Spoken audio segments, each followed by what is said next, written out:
What happened in the end?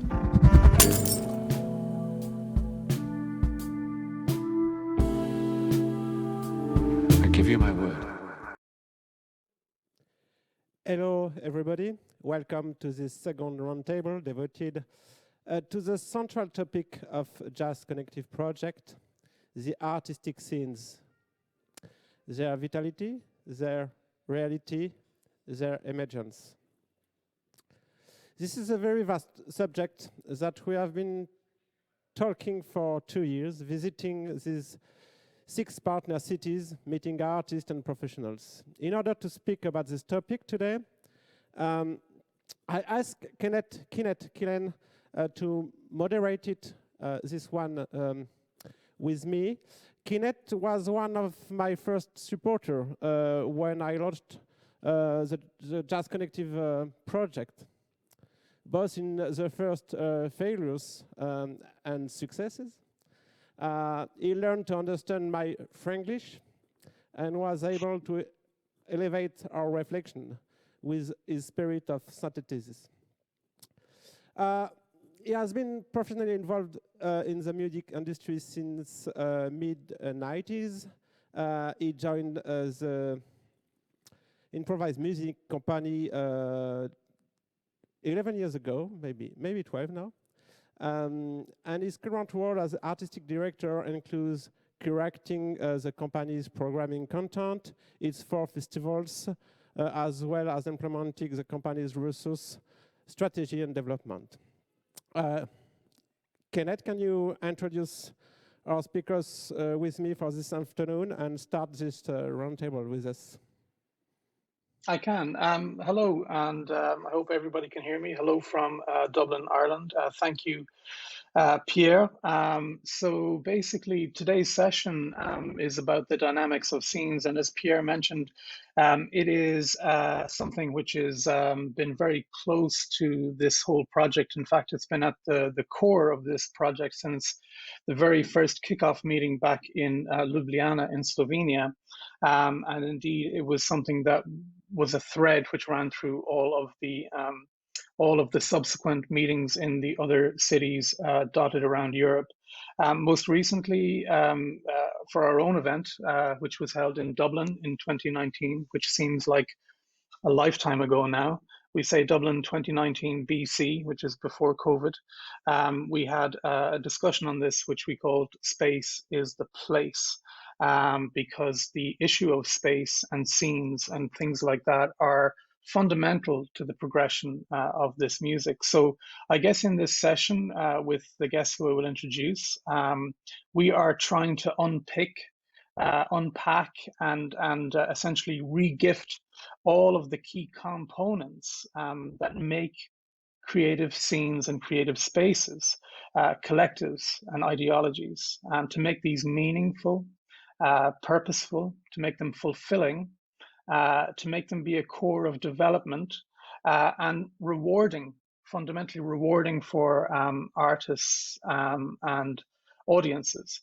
So joining me today in no particular order, we have Clément Dupuis, who is a musician and member of the French artistic collective Dur en Du, and I'm sure I'm butchering that, so my apologies, Clément, you can correct me later. And he's going to be talking about the artistic collectors and the general scene in and the artistic scenes in France, specifically about his own one first. We also have Matthew Schronel, who is a director of an amazing festival, Festival Mettio, which is a dedicated, specialized free improv festival. And he will be talking about the work that he's doing in developing the local scene in tandem with curating a very high quality international program of free improvised music.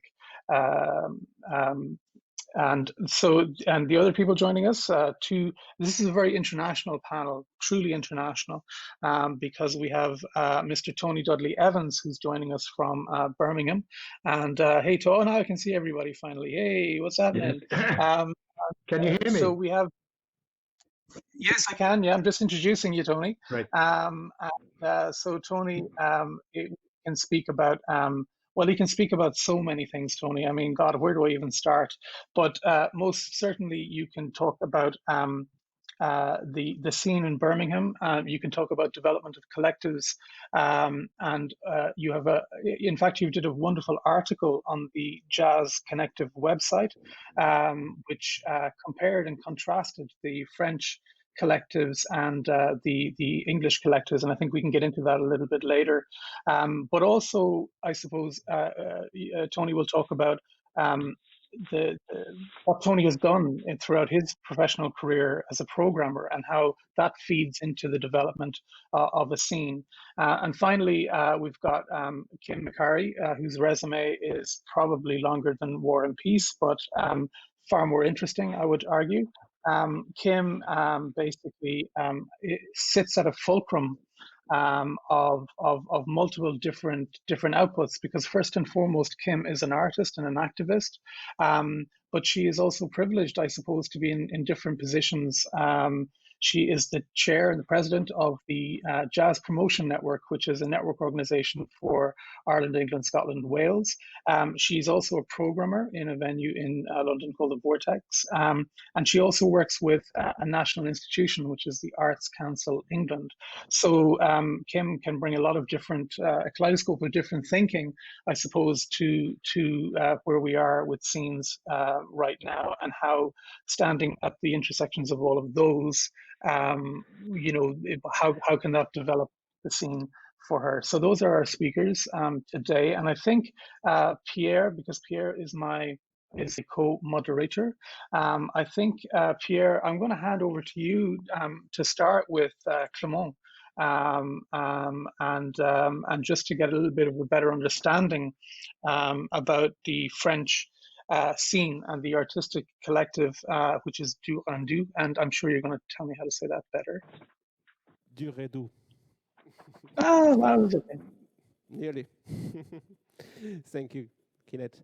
So yes, I asked Clément to come here today because we work together since many years, but not at the same place, and I think it's very interesting. We often have discussion about the different point of view and the different positions between an artistic director of a venue like me and his position as a collective manager, not the musicians, but on the side of the musicians.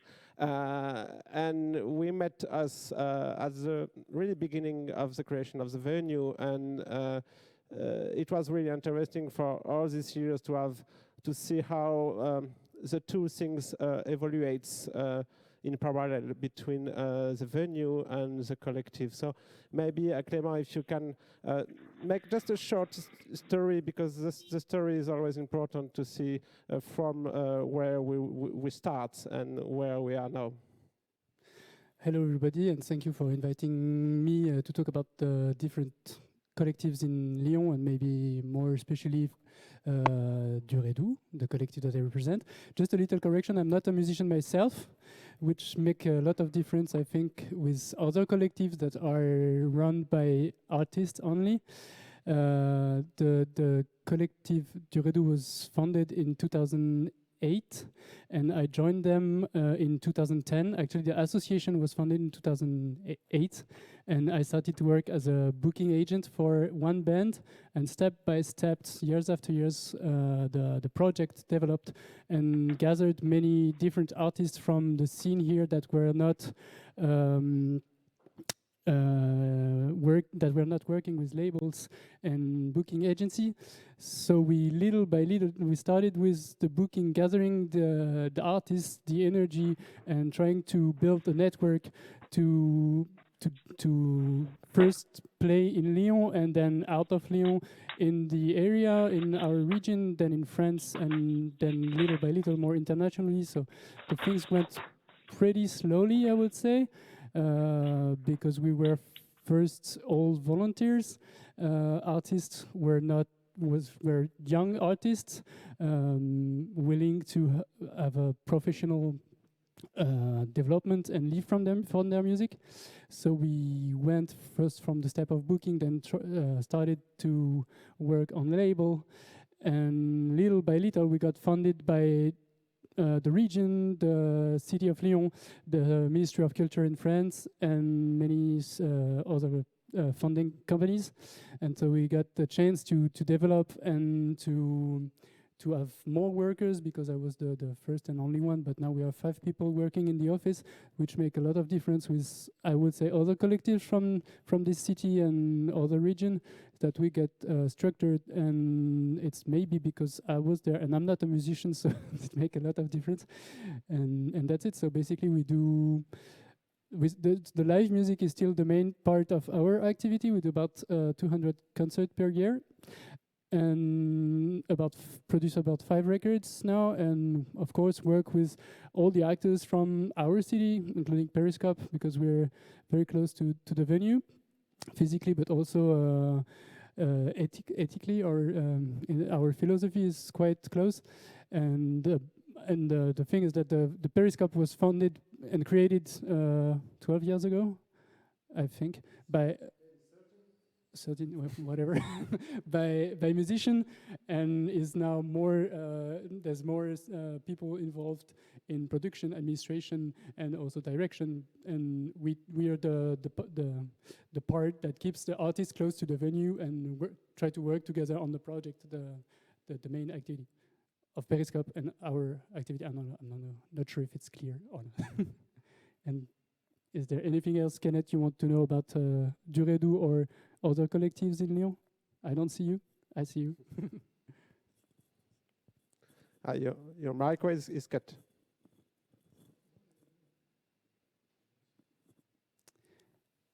Or Pierre, maybe? So can you hear me? Perfect. Yes. Sorry about that. Yes, many questions, Clement. And the first one is, I'm sorry I mischaracterized you as a musician. My sincere apologies. But the fact that you're not a musician is kind of fascinating to me, because the main reason for the what was your main impetus for joining this collective? I mean, why did you feel it was necessary to bring a group of people together in order to make this happen? What was the impetus for that? I think it's first, like many of us in music, is that I loved the music from those bands, and there was nobody defending this music. So I think one of the first band I worked with, we set up a tour in France in 2011, and after it was a disaster. The 2 first shows was cancelled. The third one was stopped by police, and I think we had only the chance to see them once live. And after the concert, I asked them what was next, and they said, we have this record ready, but we don't know how to release it, and we don't have any concerts planned for the next year. So I said, that's too bad. This record is a hit. We have to work on it. It was not really a hit, but it was a lot of fun to work on it. And it all started because I had absolutely no experience in doing these things, working on records, booking shows. So it took time, and little by little we got more skills. And we think that in our philosophy is that it's really easier to share the networks and the possibilities and the money that you have than doing the things you're just doing the things yourself as a band or as a musician. So if you share experience, you get stronger. And yeah, I think that's it. And so to answer your question, it was first, of course, a lot of love for music and the people we are working with. And the collective itself got structured as a collective in 5 years, not immediately. I was first working for bands, and then we said, let's talk about something that is a collective with an identity. Yeah, and you are really part of the story, even if you are not a musician, but you are in the beginning of the collective, and you built the collective with the musicians. Yes. It's not a collective of musicians who call you. No, I don't. You was there since the beginning. Yeah. It can work like this, but I don't think you can found a collective, just say, okay, we are a collective, let's do something. It goes step by step, and with meeting and people and experience of working together. Okay. I mean, this is really this is fundamentally about identity, right? And we've talked actually a lot through the various different jazz connectives we've had throughout Europe about like everything comes down to people. Everything comes down to people who see an opportunity and want to create change. And I think that the only way, irrespective of where in the world you are, um, where you can be effective and you can create something that is sustainable is if there are people who are committed to changing something, so they see an opportunity, and it's identifying, you know, those people, I guess, that are the change makers that help to create something from nothing by coming together. And it's interesting that you started with no experience, because maybe if you had experience, you might have said, no, I'm not going to bother. And learning and sharing experience on as you go is probably the best way to kind of dive in at the deep end. I'd like to bring in Tony Dudley Evans, actually, because Tony can also speak about collectives, but also he has got an interesting perspective on French collectives. So Tony, if I'd like to bring you in there, you know, we can talk a little bit about collectives as they pertain to England shortly, but if you could just jump in on your view, your opinion of, you know, French collectives and maybe their impact, and then we could maybe look at later seeing the contrast or the similarities between the French collectives in your experience and the English ones. Yes, can you hear me clearly? Yes. Yeah, good. Well, my rather limited research shows that the French collectives have made a major impact on the French scene and a very strong force within that scene in a way that the English or British collectives have ceased to be. There seem to be, I was talking to Robin Finker about this, who obviously has a role, had a role in establishing a collective in London before he returned to France. And he was telling me about French collectives. There are the strong collectives like the Coax Collective, Collectif in Paris, which has a very strong identity. He also saw the orchestra, the Surnaturel Orchestra, which was a big band, a cooperative big band that was devoted to developing projects. He saw that as a rather different kind of collective. And he's now based, is now a member of the Freddie Morrison Collective, which has a different perspective of representing the musicians and helping them develop projects and helping them get gigs at festivals and on tours. So there seems to be, you know, a whole variety of approaches in collectives. I've always, you know, having visited Lyon, having seen the role in helping establish the Periscope Club and indeed helping to build the Periscope Club, that has been very important. I think that contrasts markedly with Britain. In the late 1990s, 1995 to be exact, the Fire Collective in London was established with a board and a group of musicians. And at that time and following that, a number of other collectives were established. The Loop Collective was a force, and then later there was Chaos Collective. Those three were in London, based in London. All their members were all either recent graduates from jazz courses, or most of them were, or in the case of the Chaos Collective, actually people still studying at Trinity, one of the jazz courses in London. They had an effect. They had some funding. They had tours, etc. I was actually ran the Fire Collective Large Ensemble tour, but after a bit, they ceased to be active. For example, for the Fire Collective, there are a number of now leading figures who emerged from the Fire Collective, somebody like Seb Rochford, Pete Wareham, Ingrid Laubruck, David Akumu. From Loop Collective, the drummer David Smith, the keyboard player, Dan Nichols, who I think is now based in Berlin, or goes between London and Berlin. They all, through the collective, through the activities of the collective, became established and no longer needed the support of the collective. I think that's true of the Chaos Collective with Laura Jerd as well. And so they played a role. They have a legacy. In Birmingham, there was two collectives, the Cobweb Collective, which became the Blam Collective. And in Leeds, there was the Lima Collective, mostly of improvising musicians. All of these have ceased to be active. I think they've played their role. They've left a legacy. In Birmingham, the Cobweb Collective has left a legacy of a regular weekly gig for mostly young Birmingham-based musicians or young musicians from other cities. The surprising, I think there is a natural life to a collective, and it was interesting to hear that the Bureau Collectif in Lyon had a similar phenomenon, that musicians moved on from the collective and they decided there was no longer a need, as I understand it, for that collective. I think there is a natural life. The surprising thing for me is there haven't been new collectives developing from new young players, either finishing off a jazz course or recently graduated.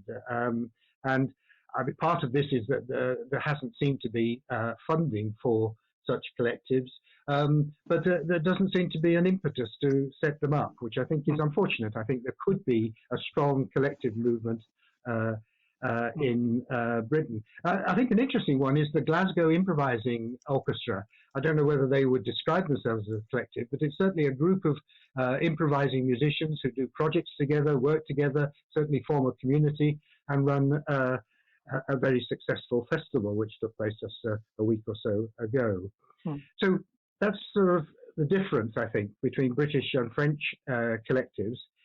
You've asked me to talk about the British scene. I'll do that in two parts. How did the sort of the promotion scene in Birmingham develop? Well, in 1976, a group of enthusiasts came together. I was not part of that. I was actually elsewhere, not in Birmingham, although Birmingham is my home city. They came together. None of them were musicians, and they formed Birmingham Jazz. When I returned to Birmingham, I became a member of the committee, and in the mid-80s, I took over as chair, which effectively meant, on a voluntary basis, I was kind of running the Birmingham Jazz program with the support of a committee, which also took part in decisions about programming, funding, etc. So I think the basic point is that, as Ken was saying, that these were volunteers. The reason they set up Birmingham Jazz was that they wanted to bring things that were going, playing in London, perhaps touring to Manchester, but not coming to Birmingham. They wanted to set up a society that would bring bands to Birmingham. And I think that was the start of what is quite a lively, healthy scene in Birmingham. Just talking about my own role, I'm not a musician either. I came into music having had a long, I suppose the right word is passion for the music. I've always been involved in listening to music, attending concerts, etc. So it seemed a natural step, particularly as there was this group of people working together to promote jazz in Birmingham, to join that group. And then when I was asked to be chair, I saw a possibility that Birmingham Jazz was going along well. They ran concerts, they were well attended, but it wasn't doing any work in creating new work, creating commissions, and becoming, in a sense, more ambitious. So I think what I can claim for my role in Birmingham Jazz was that I made it much more ambitious, became, I think, recognized certainly nationally, to some extent internationally, because we started to do projects with people like Tim Byrne, Bobby Previtt, etc. In the early part of this century. Then I saw, I think this was quite an interesting development. As we became stronger, we took on a paid employer. All of the work up to that point was voluntary. We got grants, etc., but we spent the money on running gigs. and education projects.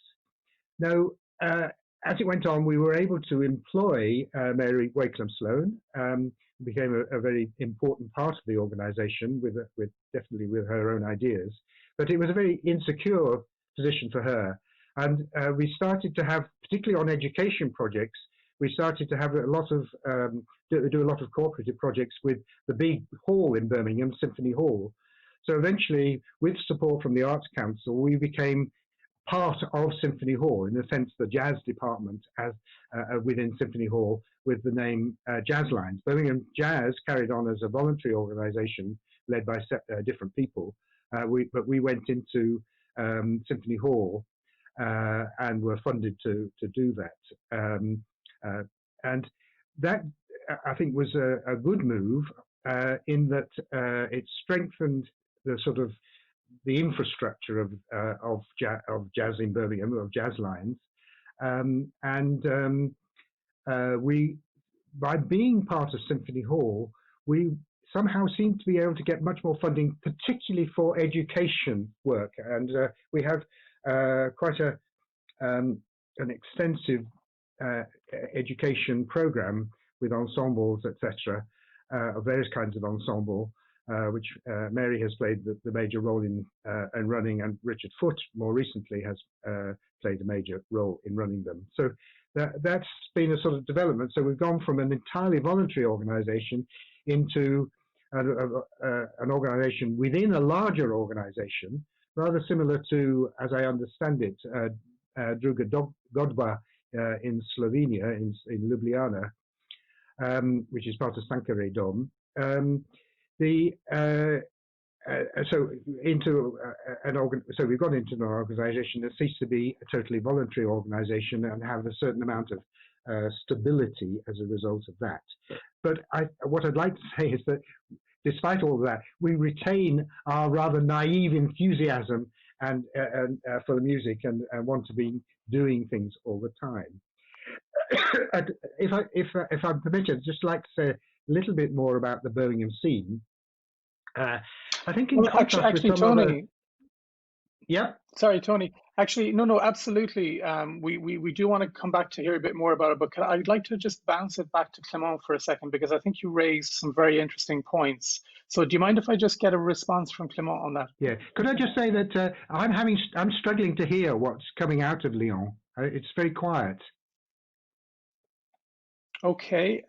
Is there anything in? Can we go to the technical team in Lyon to see if they can increase the audio feed to Tony, or maybe Tony, increase the feed on your computer? You might be able to hear. Yes. If you increase the volume. Yeah. But while Tony is, it sounds as though I'm the only one. I can hear you clearly. Yeah. Okay, that's because I speak very loudly. But anyway, let's see. So there was so much there to kind of unpack, and thank you, Tony. But I just wanted to go back because I had some interesting ideas when you were speaking there, or thoughts rather. For the first one was, and I'd like to bounce this back to Clement. The first one, what is the whole issue of people who start by volunteering, because this is a passion-related thing, but at some point it needs to turn into a business, focused thing. So going from a volunteer-led collective to something that may be applying and interacting with the local ministries for, project grant funding, and then hopefully at some point to maybe regular funding. There's two questions I have, Clement, for you on that. Can you tell us a little bit about the development of your collective specifically with regard to that journey? And the second thing is, advice, I suppose, to, are your thoughts on when does a collective become a business? I think it's a very interesting question. From our point, as I said, we started being all volunteers, and I was working on festivals, and I had another job, like in many many cases for many people. And at some point, we managed to get first our own money from selling concerts and selling records, and we were working with a band that told me like, why don't you go get more funds? Because we already make money from selling concerts. Why don't you get the fund that exists in France to pay yourself and maybe have someone working with you? And it's a lot of paperwork in France, so it was pretty impressive. And the first person that we employed was someone to take care of the administration, because at some point you can't have a job and meet with the musician and try to make all these paperworks late at night when you go home. And so we had to employ someone, and we had the chance to get enough money to have someone, and it was a bet to employ somebody, because it will cost a lot of money for the structure, and we didn't have this money. But the idea was that if we have someone working on it, on this specific fundings and grants, and also all the paperwork for the musician, we will have some chance to develop the activity. And actually it worked. We were quite lucky with this, but at some, and it also because you said, you mentioned collective that stopped, and I think also the money can be a problem at some point. Of course, you can't run, you can run the music and the collective without any money, if you have another job, another income, or if you just don't care. But at some point, I mean, in our idea is that we had the possibility to live from music and get enough revenues to pay for rehearsal, for tour dates, and for records. So the idea was that we can't be amateur musician forever, and it took quite a long time. But now we're okay. But also the money can be a problem in a way, because it engage a lot of jealousy from the different projects, because of course at some point you start to have a business relation also with the musician and think about the rentability of a project. It's sometimes a really bad thing, bad word to talk about market with the musician, but it's something now that I understood and that I try to make the musician understand, is that we work as a collective in a market, in a music market, in a music business, which includes the jazz scene, but also many other scenes where we work. And it's something interesting that many musicians, they just don't have an idea of what is the business of music, and sometimes it can be a very bad word to talk about business when you do music. So yeah, we do business in a collective way. It means that like we share all the revenues, and sharing the revenues from the music allows us to do some projects that doesn't make any money, do some unique creation that will be just a lot of investment but no return on your investment, and that's it. I don't know if it answers Kenny's questions. You are no more a volunteer, but your engagement goes to another place. Maybe your company is not now. It's a real company with a lot of money, with a team, with everything. But you keep your engagement in the organization of the company, yes, by keeping the musicians in the board or things like that. You develop this organization to keep the collective attitude, but in a company, in an organization system, in a company system. Yes, yeah, we try to keep, of course, the musicians are very active in this process of decision, and they're also very active in the process of deciding how we invest on a project. And when I speak about investment, it's not only about money, it's a lot of our time. And I still do a lot of volunteering for this collective. So I just try to protect the other people working with us, to be regular employees and not work. I mean, if they have to work on the weekend, they get paid for it. And if they work at night, they get paid for it, just not being in a nice world of music where everybody spent all his time and his life. At some point, it's a part of our work, so it's better if we can have the fun part and the work part. And of course, yeah, we tried, but I still volunteer a lot, and of course the musicians volunteer a lot. I mean, they don't get a lot of money for rehearsal. They do get some for residency program, and sometimes even concert don't get paid. So yeah. Reality is like this. We do experimental music. So. I think also, Clement, to your point about operating your business in a collective way, that indicates a cooperation and a transparency between all of the people in the collective. Because to be honest, most collectives that I am familiar with, they're artist led and artist driven. So for me, it's very interesting to have people who form collectives that are not artists, that understand the benefit to the wider scene. And maybe that transparency is actually helpful to artists in kind of understanding the business of music as well, and understanding just how kind of how difficult it can be to balance the books in order to make something sustainable. With regard to Tony mentioned an interesting point earlier, which I agree with actually. He said that quite often collectives have a finite function. Once they serve their purpose, they leave a legacy which can extend. With regard to your collective, do you see it having a lifespan, or do you see it as a business that will continue and you will hand over the reins to other people? Or do you see this, basically my question is the collective a means to an end, or is it the means itself? This question was for me. Sorry. Yes. Sorry. Sorry, I thought yes, you were but maybe talking we can talk about other collective in Lyon that we well know and which stop at some point. And maybe I think it's mainly about, like, first, why do you stop? It's mainly about human. If you don't, you have to share something. It can be money, a passion, music, an artistic direction, or just some. You have to share something. And if you stop sharing these things, I think it can lead to an end. And if you're mentioning Pierre, the collective, I think it stopped because of some jealousy or also some different point of view of doing the things.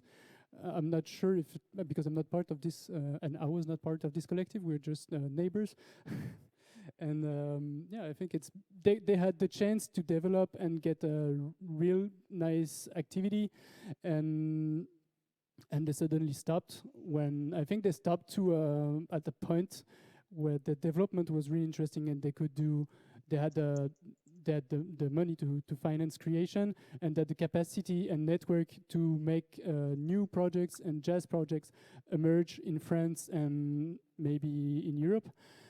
And to me, it was a bit of a waste to see that very fast handing of a project, but in a way, it's how the life goes. Like you start something and you sometimes end something. And in Duredo, we also have a lot of.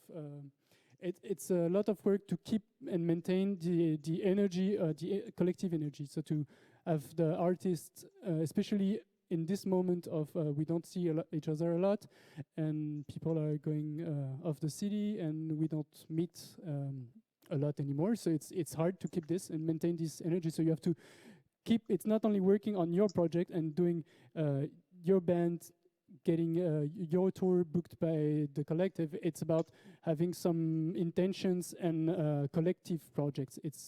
We try to keep those times. We used to have a festival, and it was a very interesting point and time for us, because it was we were doing the booking with many different people, and the organization with different people, and it's a really nice time to me to gather the energy and work on something else than just your musical project in a way. So you have to find those ideas and moments to keep an collective energy, I think. And also be very, you talked about the transparency, and it's something in any projects, to me, it's really important. I mean, it means that you have to, it's a big work to be very transparent, but very important to keep a project sane and in a good health of an economic project, music project. Yeah, and Connective, if I can, maybe the Duredo keep this engagement to do new things for the artistic scene generally in Lyon, not only for the musician. And that's also a relationship with the funders. And you have fundings from the Ministry of Culture and things like that. And you are a more than 10 years old collective. And your position is not the same. So you have some engagement to do new things, to renew artistic things with the same musicians, but also with other musicians. So you go for it at one point, and maybe for the example, like collective, when this stops, new things appear after, and that was another solution. But maybe you choose and you try to change yourself to go step by step to do to other directions, to continue to do things. But as Tony describes, maybe other collective just do one project nice and the objective was done, and after they stop to do something else. And the two stories are interesting for the life of the artistic scene in a city. It's really interesting to see, because all these collectives are really different. We can speak about all artistic collective in France and England. There is similarity, but they are all very, very special. Yeah, it's actually very hard to define what is a collective, because some people just say like, oh, you're a record label, but it doesn't mean anything, or you're a booking agency, but it doesn't mean anything. So yeah, there's many different situation and realities. And something also interesting that I wanted to mention is that with the experience of getting those funds and getting, when you said there's new projects emerging, is that the very good thing about the scene is that if you're not shy, you go and meet the people and get the experience from people and from other collective or structures, whatever it is. And it's very interesting that now with maybe what Periscope in a way built with Lobster and the different companies working around this, is that you get to share your experience with newcomers and people that are willing to get more professional or get to a next step, and they can get this experience and in a way get to know what to do or not to do. There's no lines and there's no direct road to success or development, but it's interesting that we have now the possibility to share experience with people and help them. When collective went down, there was other collective emerging and creating their own association and etc.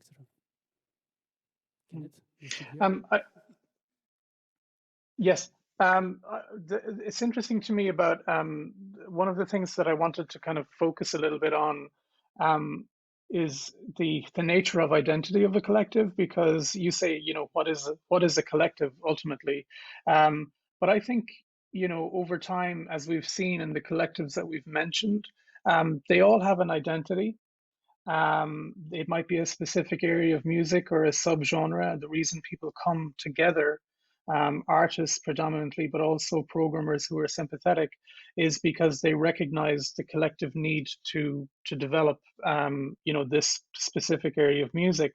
So that's maybe an issue about identity that could be explored. But the other issue is about, I suppose, geography. So how local does a collective have to be? How hyper local does it have to be? You talk about collectives in Lyon, and this is for Tony as well. I mean, Tony mentioned, various collectives that have started in London, to maybe make what was there a little bit more coherent, to basically, to make that rise up.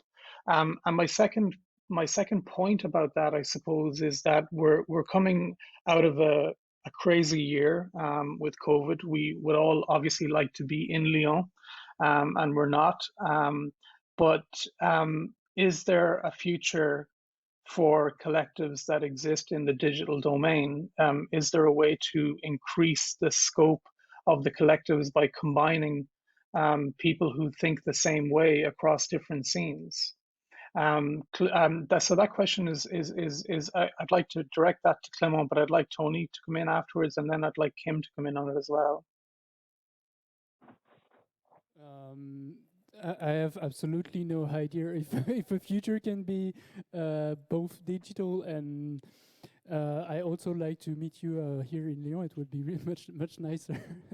And we've been talking about it with the musician, and I think we try to keep the energy and making things at this moment, this very particular moment, but it's very difficult for all of us, especially in music for musicians. I mean, it's a lot of first being away from home, meeting people and having fun. I think it's most of the main reason why we do these things, and I can't really see a future, even if we, of course, we can get organized with the new deals of living with COVID in Lyon or in Europe, but it's really challenging the humanity of what we do and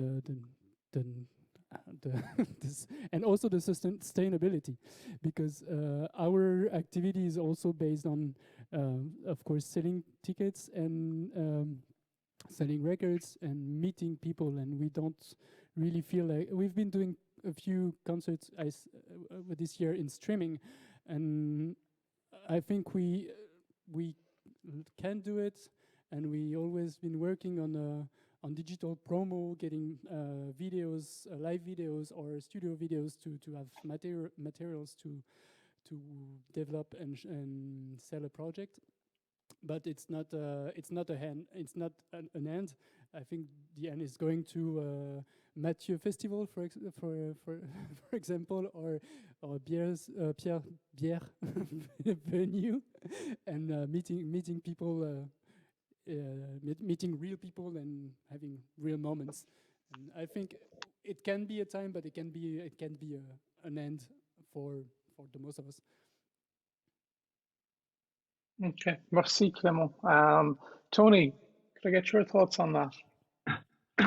Yes, first of all, I can now hear Lyon, so thank you for that. Maybe it was my fault that I couldn't hear.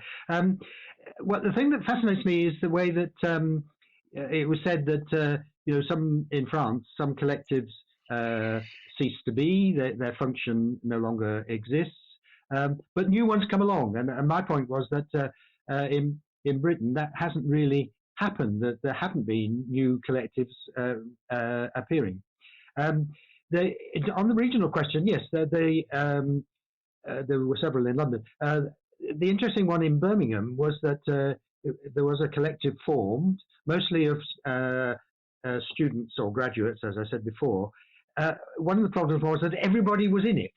So it was big, and it never really had a focus. And the range of music from the various individuals or groups within it was so wide that there was no sort of common purpose. That doesn't mean that there isn't lots of interesting music happening in Birmingham. The music is very lively in Birmingham. It's just not organised through a collective, which I think is a shame. That was that point. You wanted one other point? I can't remember what it was.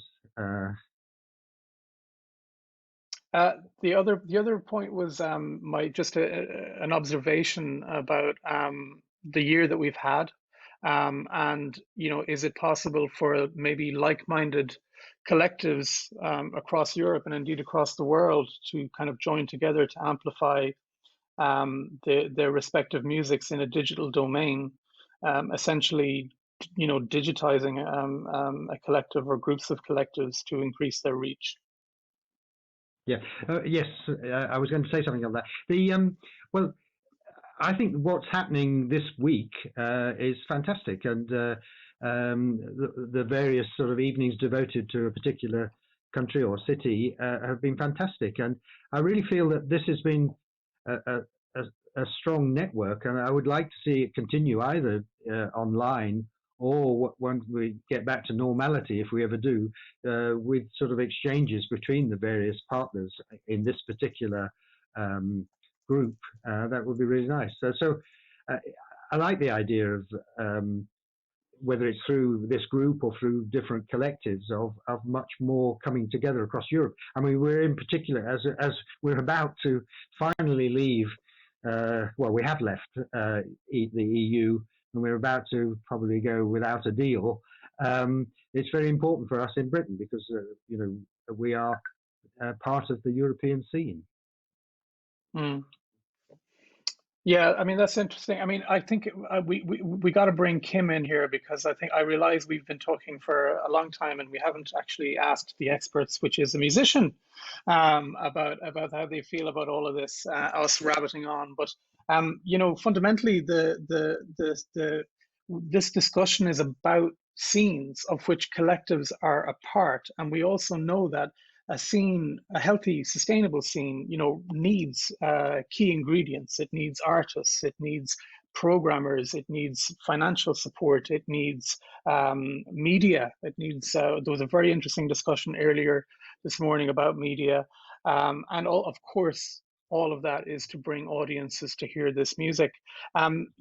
Tony has mentioned mentioned something which I think is interesting, that at least in the UK, you know, a lot of collectives, you know, have their function has kind of finished, you know, and they've been very successful, but there hasn't seemed to be collectives that have come in to replace those. And Kim, from your perspective, both as an artist, but also maybe with your role in Arts Council England, could you speak to that, or is there any reason or rationale for that in your opinion, or is it just that we're not seeing these collectives, or they're maybe smaller even than we are used to?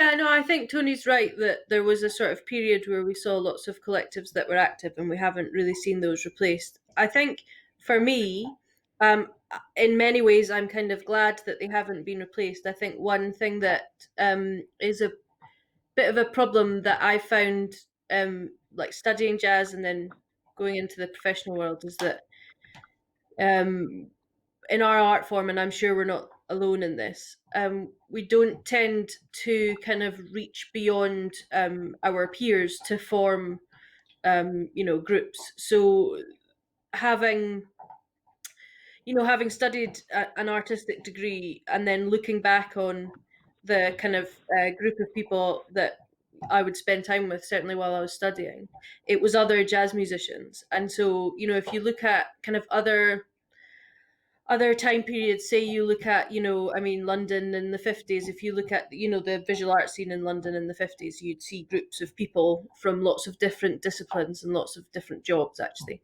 spending time together and obviously influencing each other. And it doesn't seem to happen that way so much now. It tends to be that, you know, jazz musicians have groups of friends that are jazz musicians, and indeed then that kind of grows out, and we see that we rely a lot on other jazz musicians to create audiences for jazz music, which then becomes a bit of a problem. So in a way, I think there's lots of potential benefit to not having those collectives, because it might encourage kind of much broader sort of collaboration, maybe that doesn't have to have a kind of name attached to it. But certainly something I see as a funder is that other art forms tend to have cross-discipline working as just a normal part of their work, which isn't, you know, it's not an exceptional thing to see. You know, for example, a theatre application that would also involve, you know, visual arts or dance or something, whereas you tend to see a lot fewer kind of musician led applications that involve different art forms. And so looking at just to the other point you made, which was about the year that we've had and what happens next, I think it's really important that there is a sort of collective voice for the arts as a whole. Certainly we're going to be, in the UK, we're going to be in a position for the foreseeable future where we will need to work incredibly hard to convince our government of the value of the arts, and that, you know, to make sure that that is on their agenda when they make budgets. That is going to come from collective voice, but I think the collective needs to be as broad as it possibly can in order to be effective. So maybe that's the other side of not seeing these smaller collectives is maybe that encourages, more collective voice. That's a really interesting point, Kim. You mentioned collaboration across disciplines, and essentially we're talking about obviously collaboration, but we're talking about maybe a better communication system within the broader arts scene. And I suppose that the next obvious question from that is, where does the responsibilities lie in terms of fostering this interdisciplinary dialogue, which is probably necessary for a unified voice? Who takes up the conch on that stuff? Yeah, it's a really good question, and I suppose because there's no easy answer, it's very difficult. I think what tends to happen, so to take a kind of recent example, is the kind of what's happened with the Black Lives Matter movement, kind of post June of this year with George Floyd's murder. We have seen lots of groups form in the arts in the UK that kind of take those issues at their heart, and they kind of emerged at the same time with different groups of people.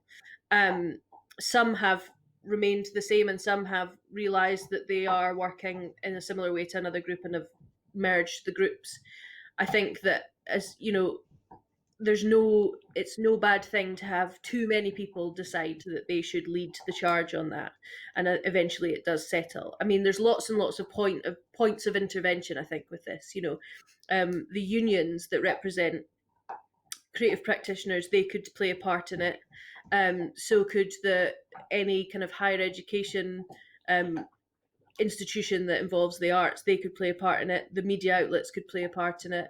Venues could play a part in it. It doesn't particularly matter. It's going to need multiple intervention points, I think, for it to actually reach a kind of critical mass that it actually pushes forward.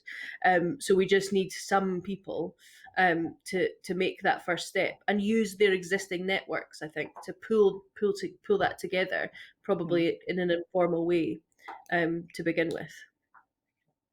Yeah, I mean, it's kind of there needs to be a selflessness about the work that needs to be done, I think, for progress to be made, because at the end of the day, you have quite a lot of creative professionals and creative organizations fighting for one sort of pot of money from government or from the local ministry. There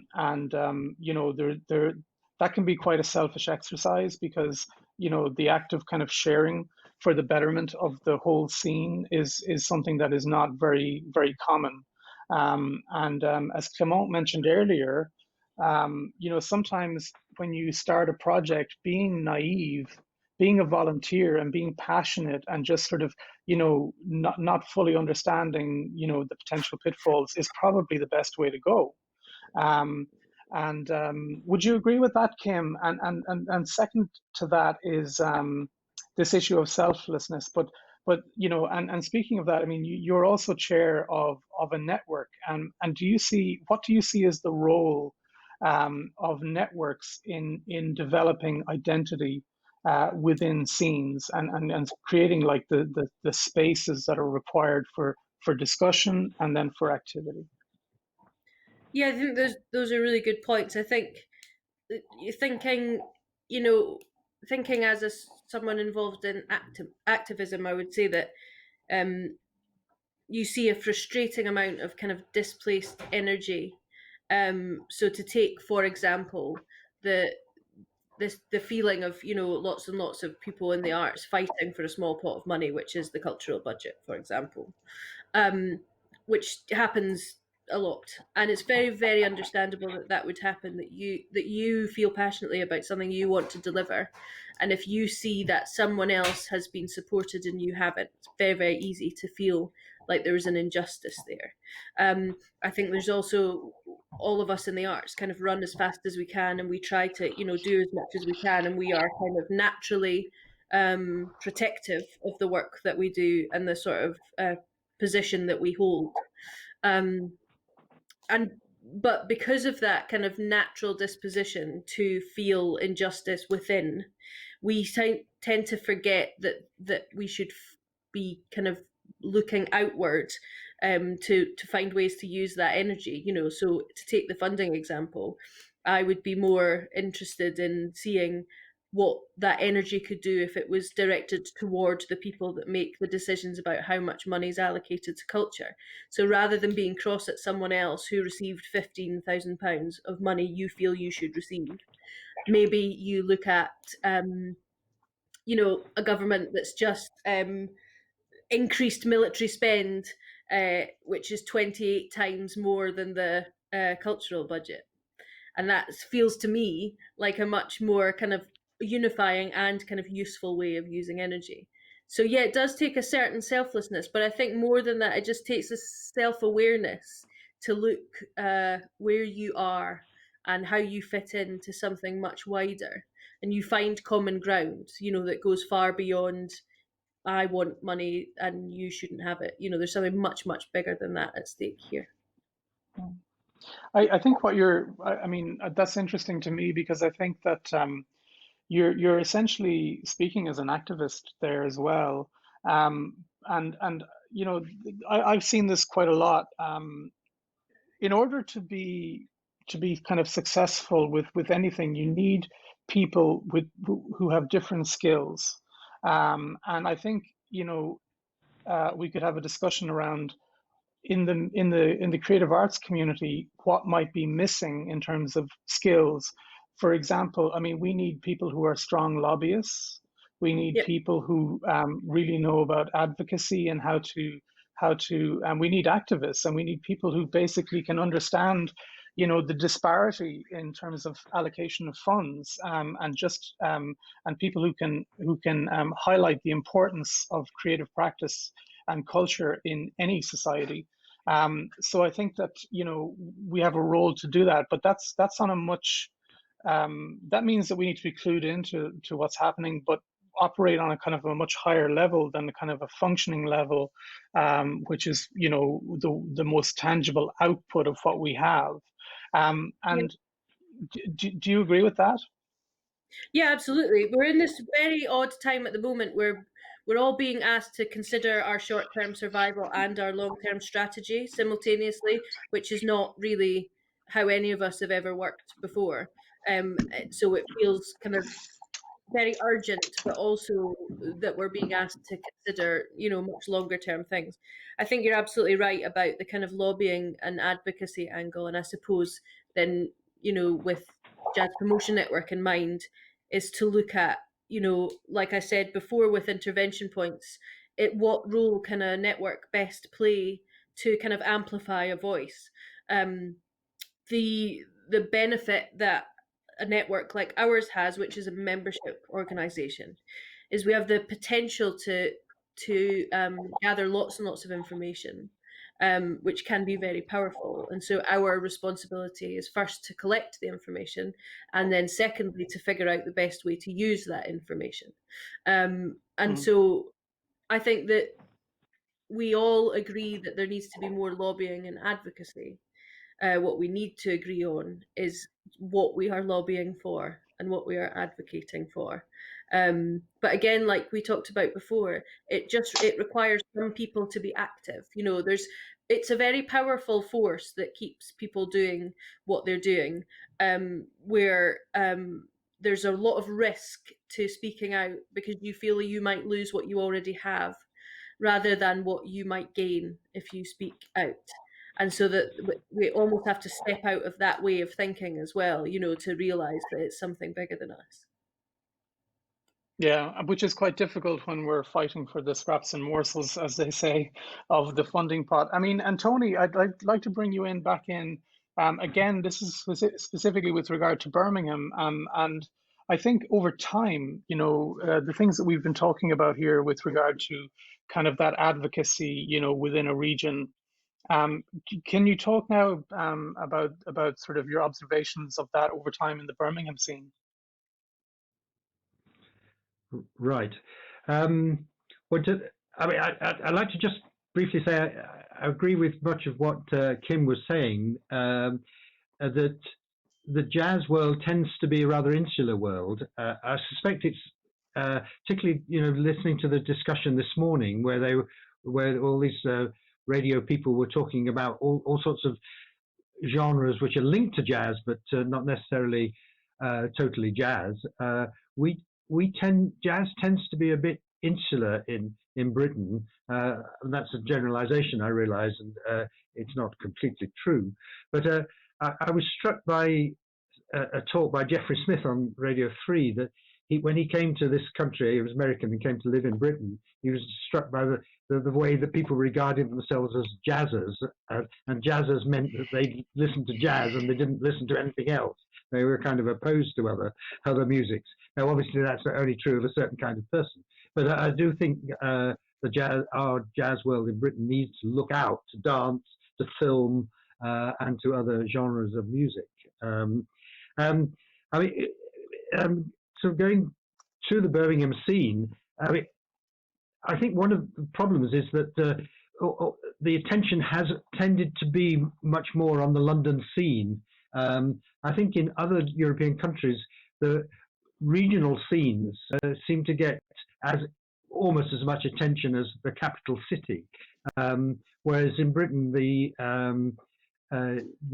capital city London seems to get a lot of, certainly in the media, attention, and a city like Birmingham, which has a very active scene, we struggle to gain attention. I mean, that's a broader issue than just the jazz scene. The Birmingham is a rather unfashionable city, and we are used to sort of not getting the prominence that we deserve. Sorry, that sounds a bit like a chip on my shoulder, but it is a phenomenon. So I think one of the roles, important roles that I've always seen is to try and help Birmingham musicians gain some sort of national attention.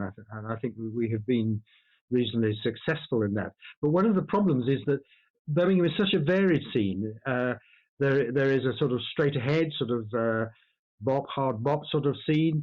There's a whole scene built around the legacy of Andy Hamilton, an Afro-Caribbean who came to Birmingham in 1948, I think it was, and developed a whole community of young Afro-Caribbean players. Out of that has come some players that draw on reggae and smooth jazz. Then there's a strong free scene, so there's a whole variety of jazz in Birmingham, and that, in a sense, makes it more difficult to sell. I contrast that with Leeds, where, although I'm sure Leeds is a very varied scene as well, but it does have an identity, a certain kind of identity of kind of built around the guitar player Chris Sharkey, so there's some very full-on use of electronics, etc. I think that makes it easier to sell, and I think that we could also talk about the so-called new wave London scene, which has a very strong identity. It's only one scene in London, but it does have a strong identity. Difficulty with Birmingham is what is the identity of a very varied scene? That's the difficulty. Perhaps I'll pause there. There's much more I can say about the Birmingham scene if you would like. So no, we've got time. We're going to break it up. Pierre, I'll go over to you. Yes, thank you. So just after Birmingham, I want to come back to this city level, because that's one of the points of this discussion, to look through the topic of artistic scenes with this city level point. I want to ask Mathieu Chinal from Météo Météo Festival in Mulhouse to speak a little about the festival, because I think it's a very interesting special festival in France with a big story. And he arrived 2 years ago, so it's really soon, with a lot of energy, a lot of projects. So let's talk about this project and this festival a bit. Yes, what can I say? Yeah, it's an old festival. It's more than 35 years ago. Yeah, I think the festival was born. So a long time. It was for a long time. It was called Jazz à Mulhouse, and it was a very famous free jazz festival, festival for free music, European free music, but international too. Adrien Chiquet, who was there this morning, took the head of a festival around 15 years ago, I think, and he changed the name of the festival, which he called Météo. Yeah, so it's weather in English, because of the music of which are very diverse. He wanted to change the name of the festival because he started to program very diverse music, not only free jazz or jazz music, but electronic music, noise, rock, all things like that. So it was a good thing to change the name of the festival because of course there's a lot of festivals which are called jazz in Jazz à Luz, which is a very nice festival. But there's a lot of very bad festivals called jazz in some cities in France and in Europe. So I took the head of the festival 2 years ago now. And yes, I wanted to, not to change everything because it was a great festival with a lot of audience, a great programmation, a great music. I used to go to the festival before, so I really knew well this festival. But I wanted to build a strong ground, local ground.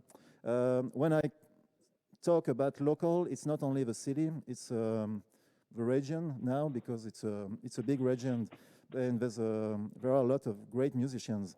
And before I used to work at Jazz Door in Strasbourg, which is a big festival, a jazz festival, and for 10 years. And I met a lot of musicians which we talked before, a lot of musicians of collective in France. And we talked a lot about what we could change, maybe what we could do to, how to say that, to change the audience, maybe, to have a younger audience, to change the way we hear the music, we see the music. So we talk a lot.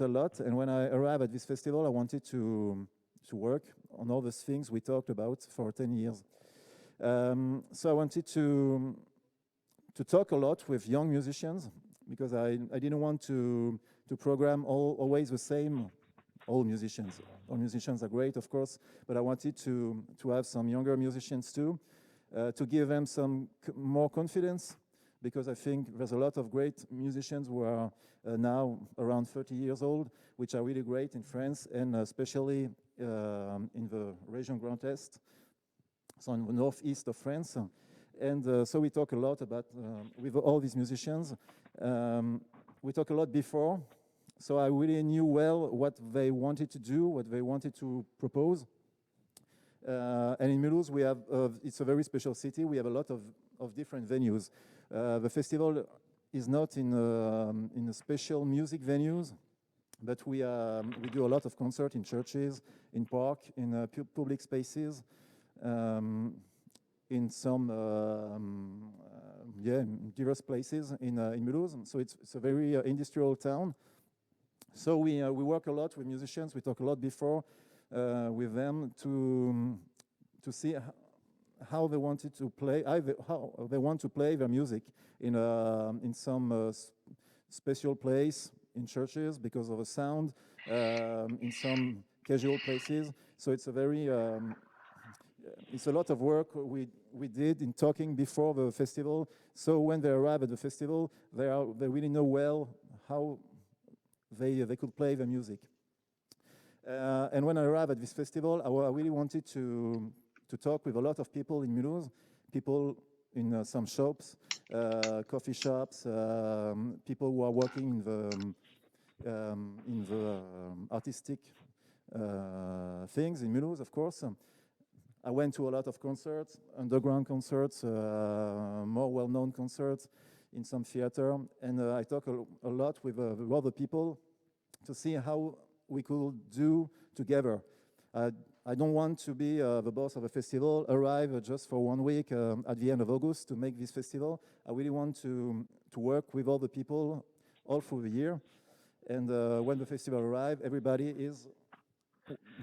works for the festival, are really inside the festival, and they are not only guests or only audience, they are really into the festival. So I really wanted to do these two things. And what's really important for me is to have the condition of a meeting between the musicians and between the people in the city. So it's it's really a thing. I really work hard for this. So this year we have much more residencies, because I really like to work for in a long time, not to have some musicians who arrive at 5 o'clock on Tuesday and who leave on the day after. I really want to have a musician to stay for a long time. Yes, 2, 3, 4, 5 years. No, days. That's enough. And so they could meet people. Our festival, Meteo Festival, we don't have a special venue, so we have to deal with a lot of places, of different places. We don't have a special technical stuff at the office, so we have to deal with no stuff at all, no technical stuff.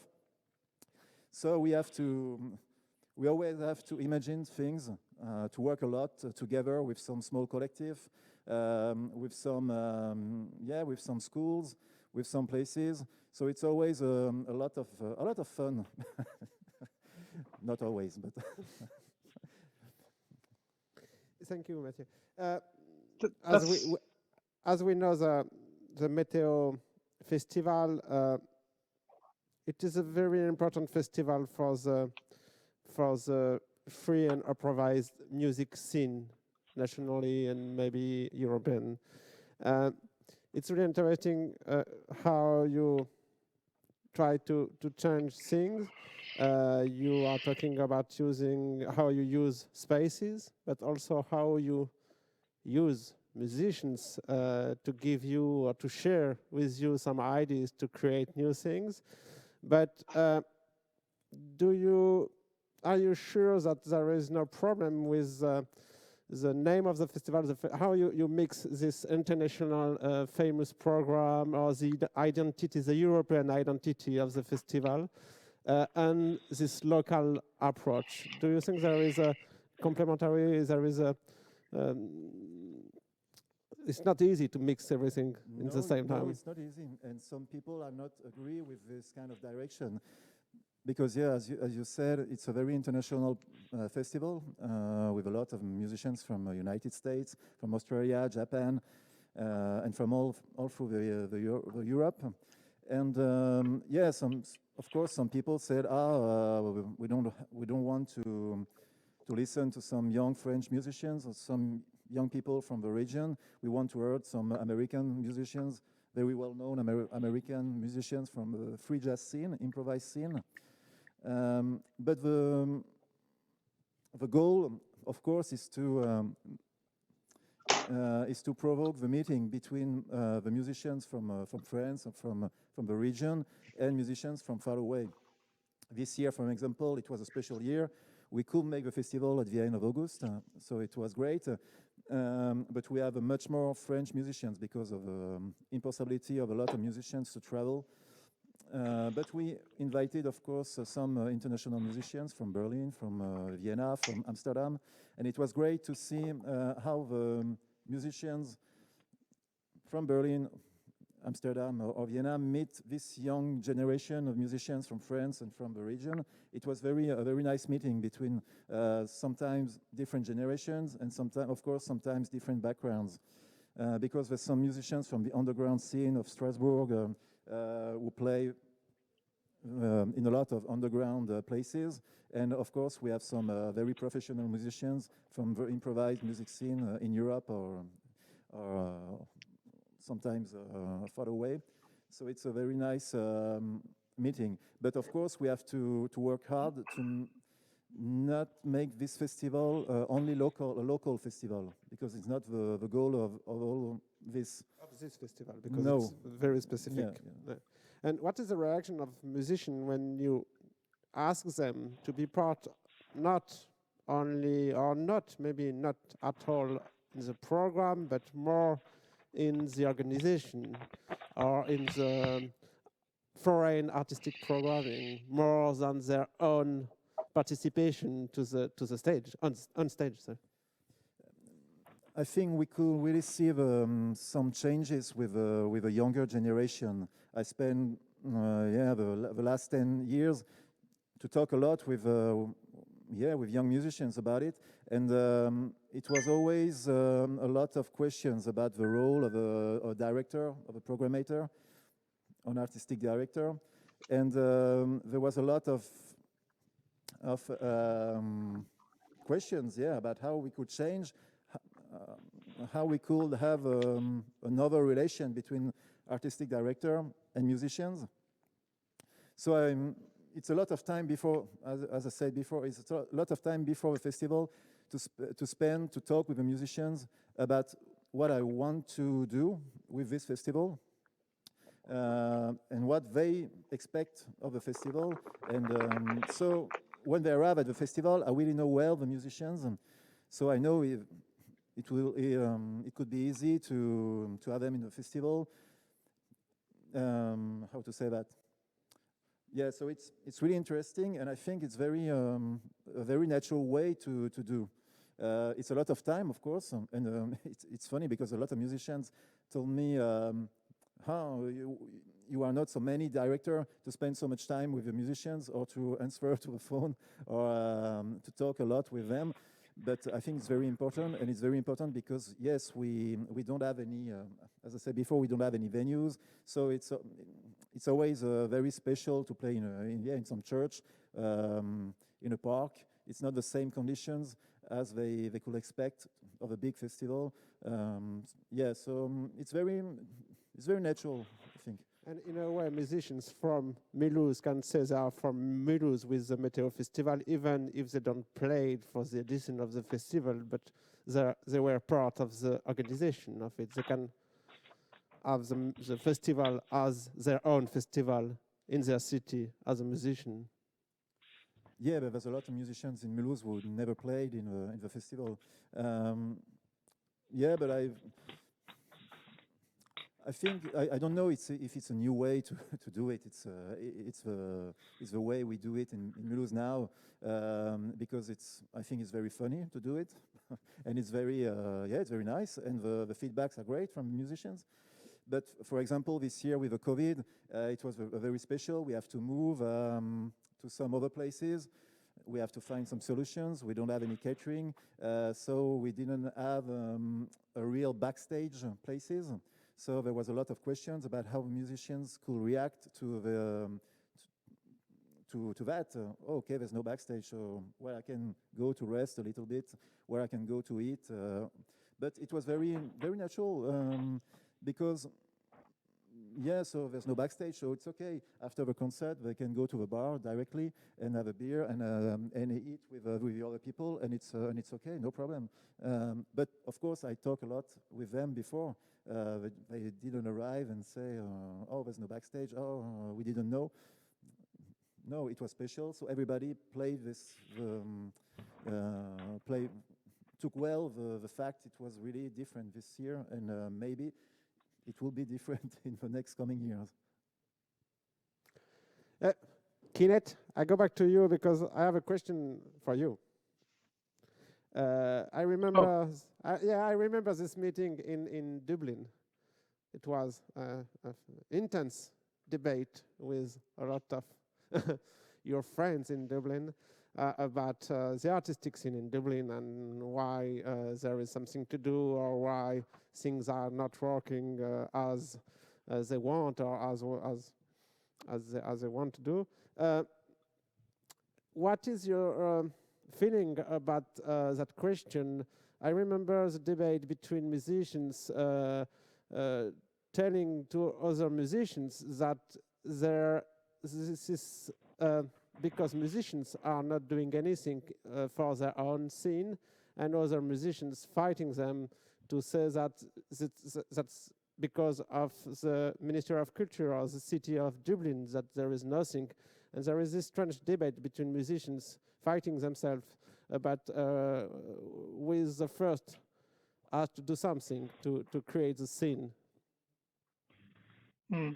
Well, I mean, I wouldn't say it's fair to characterize it as musicians fighting, you know, amongst themselves, but like when the infrastructural need becomes so acute, you know, you're going to see frustration. And the situation in Ireland in general is, you know, we are probably one of the most ill-equipped countries in Europe, certainly for the presentation of jazz music. We don't have dedicated jazz venues dotted throughout the country like you have, which other countries may take for granted. You know, we don't have venues that have specific requirements for jazz music, such as having a you know, a grand piano installed and in situ. You know, so the barriers to entry are quite high. And speaking of kind of collective ideology in Ireland, I mean, it's sometimes quite difficult to be motivated in when you're missing some core elements that are necessary to progress. You know, that's related to funding, and it's related to quite a lot of things. But there have been collectives that have, you know, started here in Ireland and in Dublin, and have had, you know, moderate success. And in fact, from my own experience, you know, working in this music for, you know, nearly in Dublin, nearly 20 years now. I mean, before I was with IMC, I ran a venue, a jazz venue, and the you know, the discussions we are having 20 years later, they are the same, and that's quite, that can be quite demoralizing. But you know, you need to have kind of have hope. And some of the stuff that we spoke about earlier in this discussion about, you know, making sure that we get the right people together, and maybe expanding our spheres of influence. Okay, you know, being more strategic. I mean, listening to Matthew there, it sounds like a great festival, but more than the festival is the strategic vision behind it, the ideology behind it, which is artist centric.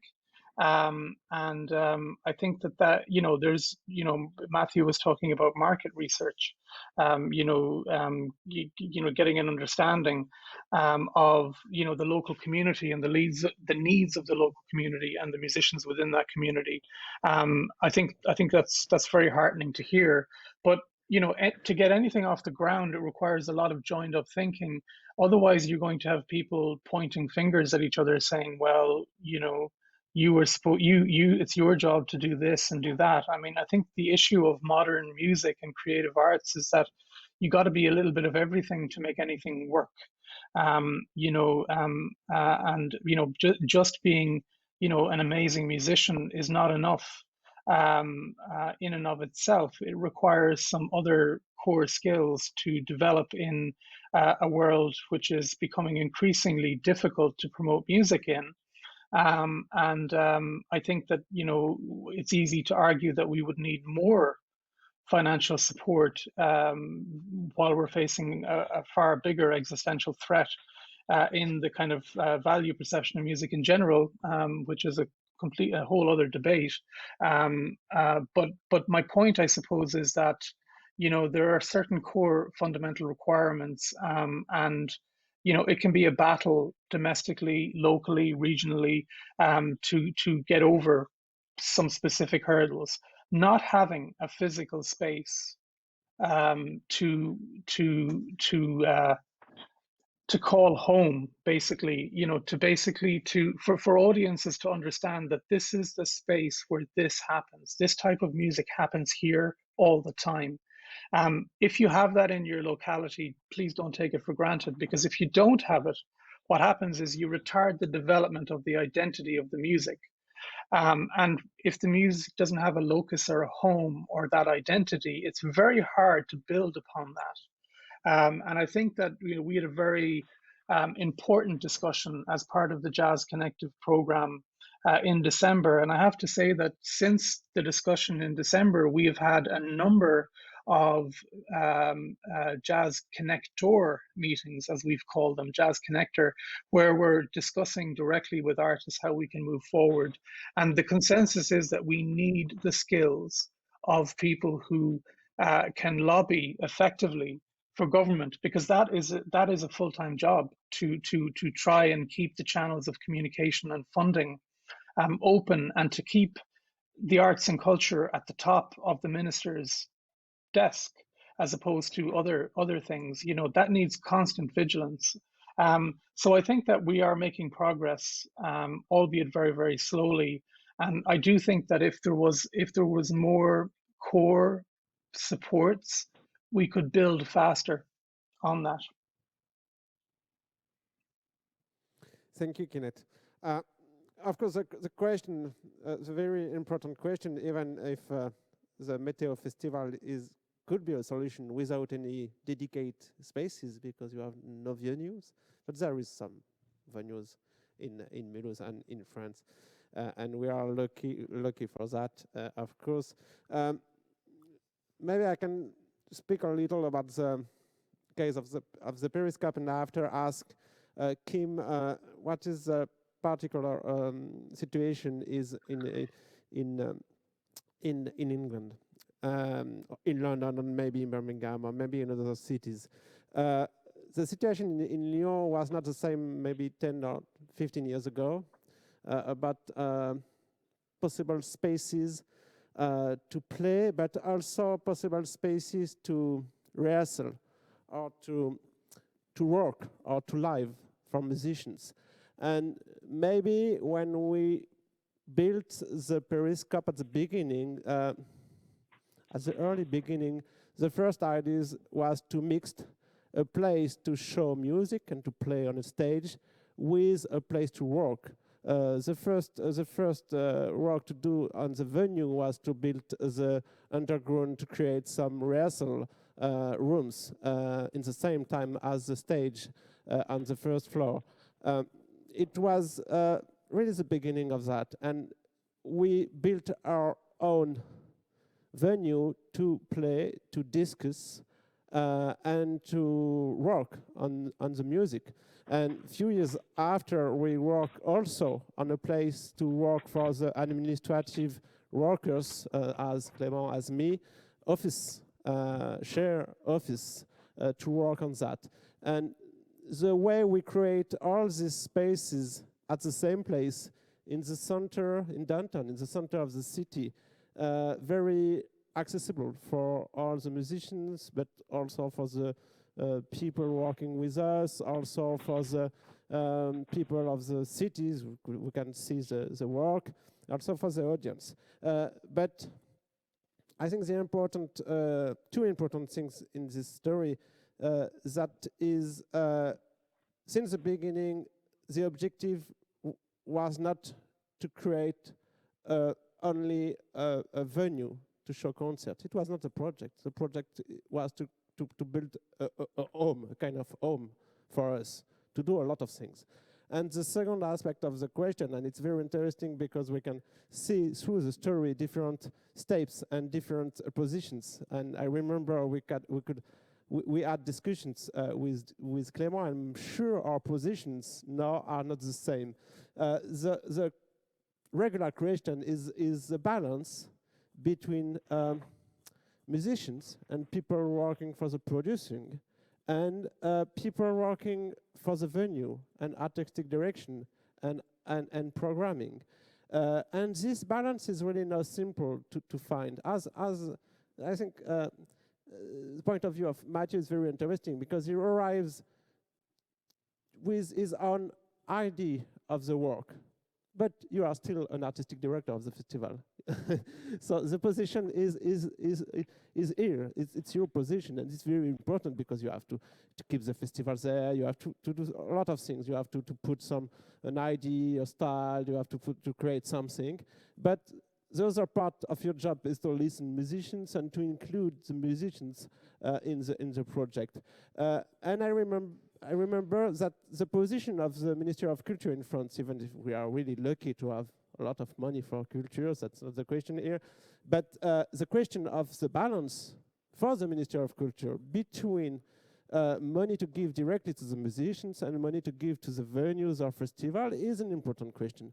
And for me, I think there is no best solution, and we always need to balance that, because sometimes the balance creates the good relationship between musicians and venues, because none has the total money and the total power of the situation.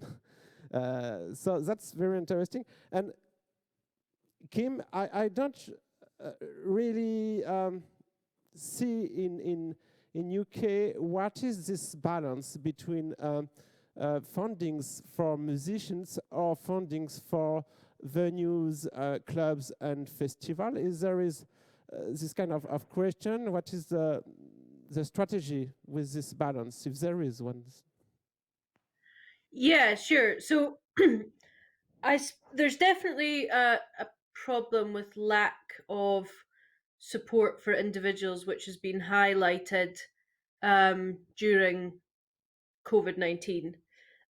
So I think it's quite indicative of the current government's position on like freelance professionals, that the support that they were offered was really inferior to the support that was offered both to institutions and organizations and venues, but also to people that are employed by a company.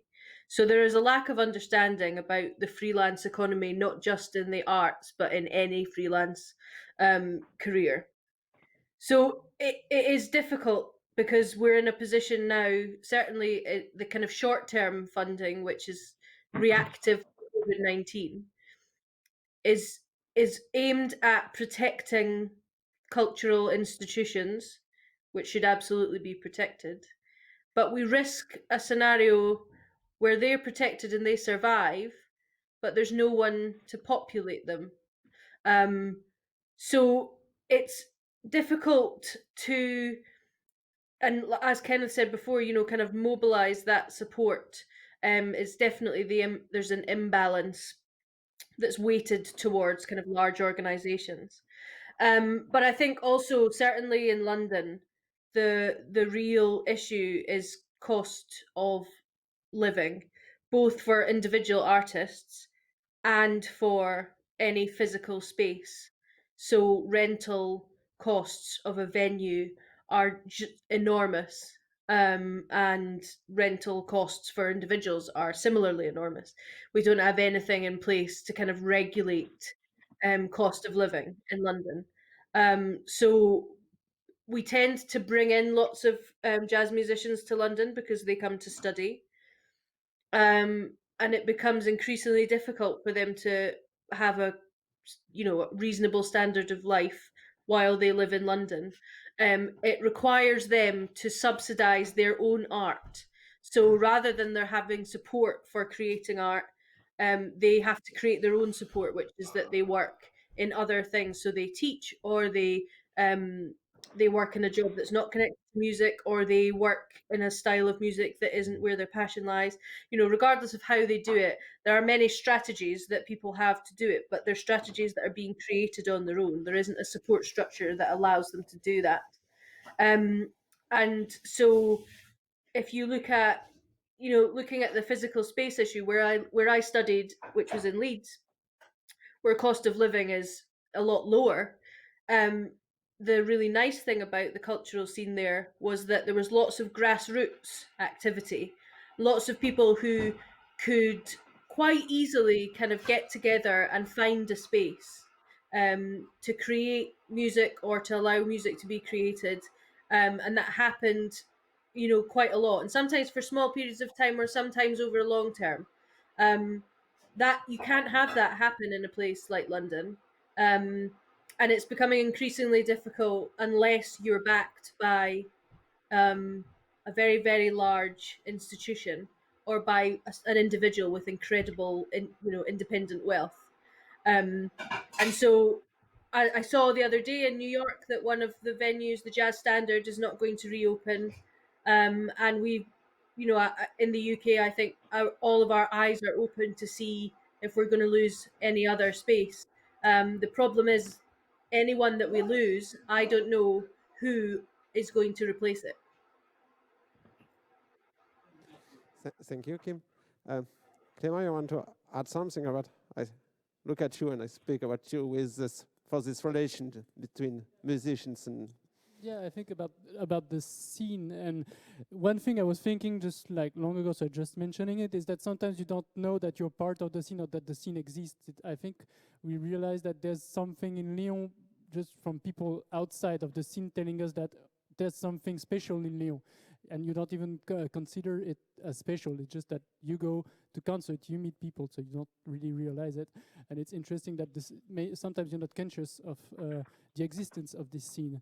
And you were mentioning the money and the fundings, and I think that for the artists and the collectives, there's a lot of grants and call for proposal, and maybe a lack of fundings and subsidies, and to get structured and get more professional and develop your activity.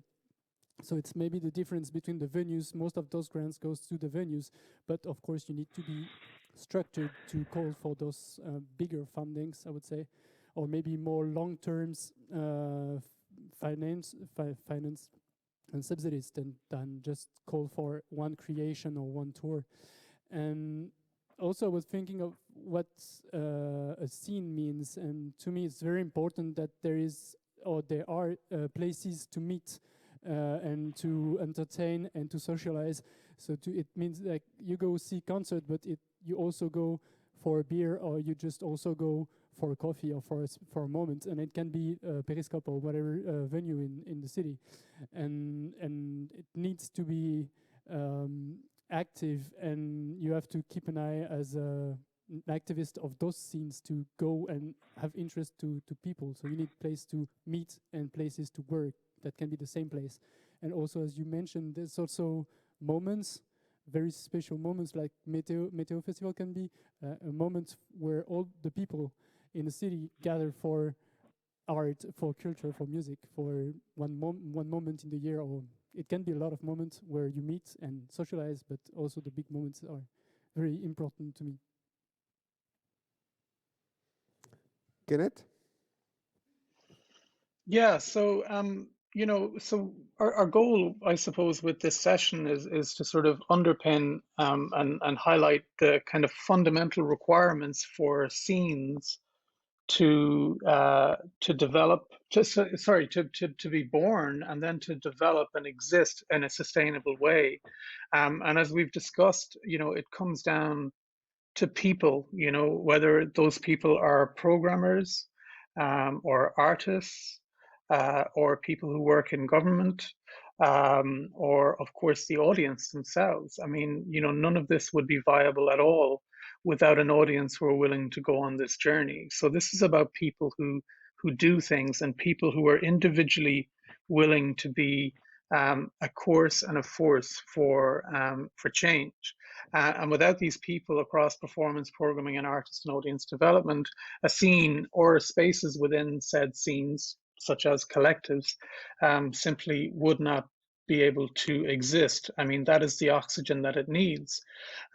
We spoke also about, collectives in one sense being about a musical identity or a way of differentiating oneself in a specific area.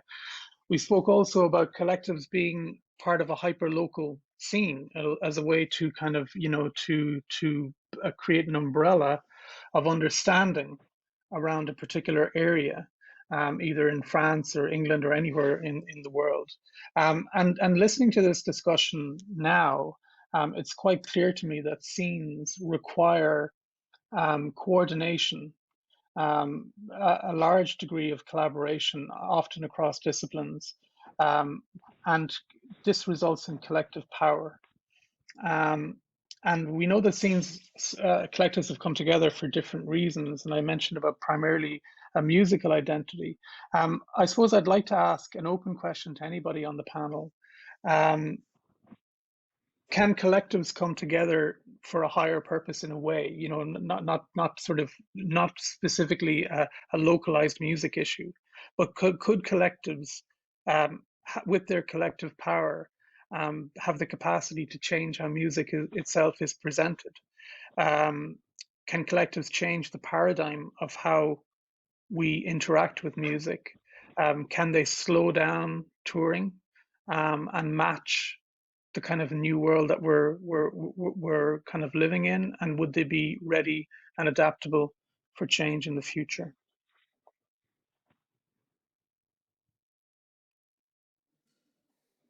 I always know how to shut up a room, don't I? It's pretty Yeah. challenging.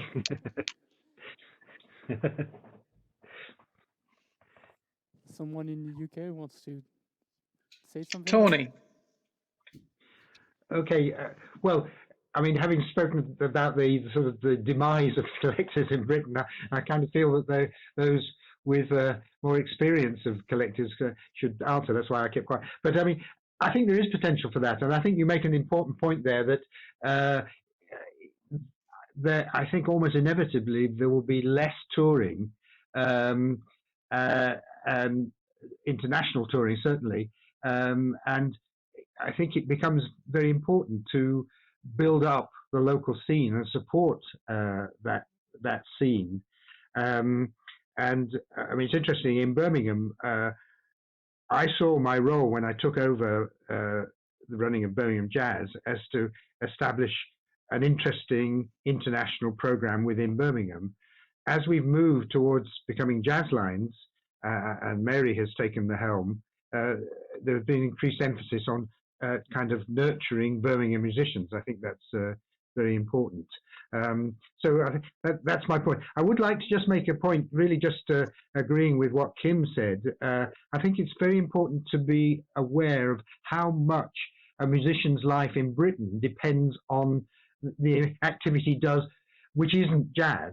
Probably it's about 50-50, if even if the jazz reaches 50, I'm not quite sure.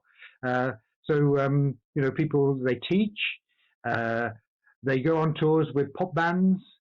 Some of them drive tube trains in London. This is a very important part of the scene, which is very different from France, as I understand it.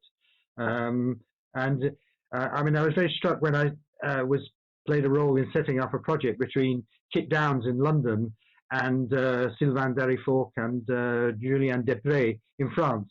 The French wanted 3 days of rehearsal. Kit Downs wanted 2 hours of rehearsal, and that's a kind of very much a feature of the British scene. There are lots of really innovative musicians, but do they get the time to really develop projects? I think that somehow a priority of giving musicians more time to develop. As against that, the situation in Britain does mean that they are very flexible. Musicians are very flexible in Britain at making a living. Those that survive are flexible in making a living for themselves. That's very interesting, Tony, because I mean, you know, while we talk about physical space and locality and things like that, just as important is the space of time in order for an artist to develop the work so that the resultant output is of a certain quality. Kim, have you any thoughts on that? Yeah, definitely. I think like Tony said, you know, there's lots and lots of, I mean, most musicians that we know do lots and lots of different things, whether it be in music or out. I think we've got into a cycle, you know, where lots and lots of funding is project funding. So people are constantly kind of building something, finding the money to deliver it, putting it out, then looking at another thing and putting it out. There's a kind of production line aspect to it. And while that means that there's lots of activity going on, which is great, it doesn't necessarily mean that there's any development in the scene if everyone just delivers what they do at the level at which they do it. So, and I certainly, you know, as an artist, benefited hugely from mentoring opportunities and things like Sirius's Take 5 program, which is exactly that, which is pulling artists out of their kind of regular schedule to allow them to think about their own artistic and personal growth, because without that we see people hit ceilings and then continue to operate at a level that they never ascend, whether they have thought about, you know, the potential within that or not. So it's heartening to see funds kind of pop up that are exactly that are to facilitate time and research and development. So one that I'm involved in is Developing Your Creative Practice, which is an Arts Council England fund for creative practitioners to essentially buy themselves time to reflect on their practice and make changes. And even the normal kind of open project grants has had added in the opportunity to use that money for research and development. I think it's so ingrained in all of us that there's this cycle of study jazz, graduate, you know, put an album together, create the album, tour the album, put another album together, create that album, tour that album. That it's quite difficult for us to kind of think beyond that as to a different model of living or what success looks like beyond that. So people, certainly get used to that lifestyle, whether it's what they thought they would be doing or not. So allowing people time will give people the chance to actually, take command of those decisions. So like Tony says, I think there'll be less international traveling. Hopefully there'll be less traveling for all of us, because the one silver lining of COVID-19 is that I've been in my house for longer continuously than I've ever been before, and it's done wonders for lots of aspects of my life. And I think there's a lot of us that don't want to go back to the way that we were doing it before. We want to go back to delivering work, but we don't want to do it at the sort of rate and pace that we were doing it at before, because it's not healthy. That's such a good point, Kim, because your observations about the piecemeal nature of the industry, when it comes to project grants and kind of lurching from one to the next. From your and I agree with you completely on the whole issue of travel. I think we've kind of learned that we don't actually need to always be in the room. Although at this stage in December 2020, I desperately want to be in any other room for at least a few minutes. But anyway, the thing that you said there about the kind of the cycle. Now, I guess every country has its own cadence or cycle of activity that's kind of like dominated by the availability of funds. In your position as with Arts Council England, is there any kind of new creative thinking around the grant giving process? For example, grants that are multi-annual for an artist to support projects from inception right through to delivery, through to the marketing of same. It's, you know what I mean? Because maybe grouping financial awards together because they make sense in the chronology of an artist, and therefore allowing the artist more time. Yeah, absolutely. I think so. What was something that was going on before I joined Arts Council England, and then was kind of the rollout of it's been delayed because of this year, but is it their new sort of 10-year strategy for kind of supporting the arts in England. And quite tellingly, it's a lot more about investing in people and investing in places. It feels a lot more long-term thinking rather than project-based. And I think the pendulum feels like it's swinging in a different direction. In a way, that wouldn't have happened without the other, and there was obviously a need for that before. But I think there is a reflection that the cycle of delivering projects like that, but also sort of the commissioning funds where you commission a new work that only has a life of one or two performances, where there's not been a lot of thought about longevity for a long time. So it certainly feels like there's a shift going to happen, but the thing is that these things are glacial usually in the speed at which they move. Maybe that this year has kind of moved it a little bit faster and we might see it. But yeah, I think there's definitely a reflection that in order for there to be a meaningful cultural scene, we have to invest in people, not just their output all of the time. Exactly. Because yeah.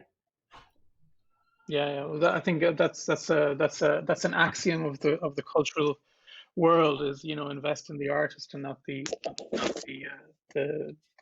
piece of work. Do you see a change, Pierre, in how the cultural funds are distributed, or in France? Yeah, has there been any change in recent years? Yeah, there is a lot of change right now during this few months with not only the COVID crisis, but also other culture policy strategy. But the situation is complex, and yeah, as you told at the beginning, it's really important to have people there in the debate, in the discussion at the Ministry of Culture, at the government, at all this really important point where things are when the decisions are taking. We were talking about that with Mathieu a few hours ago, and it's really important. It takes time, energy, and you need to be very aware of all the situation of accounting with big numbers, with counting in millions of euros or millions for the whole cultural budget.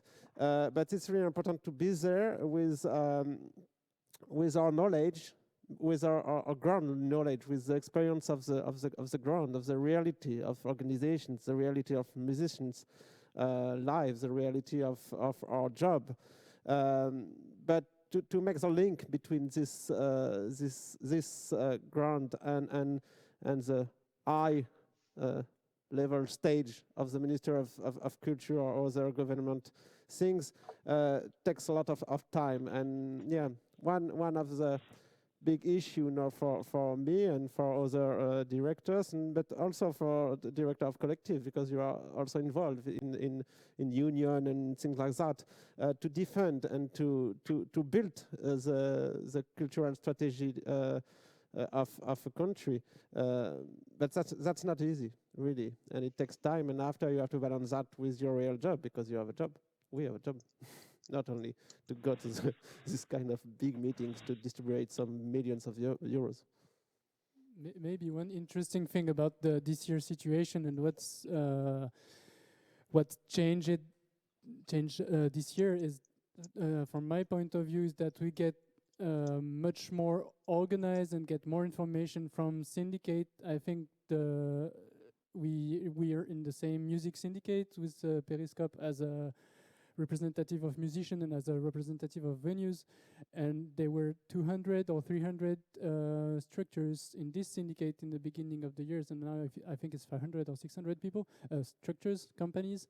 So and the information also is really more, it's a lot of information. You were talking about sharing the information, and I think what changed is that we get more access to information, and we get more gathered with many structures to lobby on Ministry of Culture and to make the deputies understand the situation, economical situation and professional situation of musicians, venues, and all the actors of the music scene in Lyon, but mainly in France and in every region.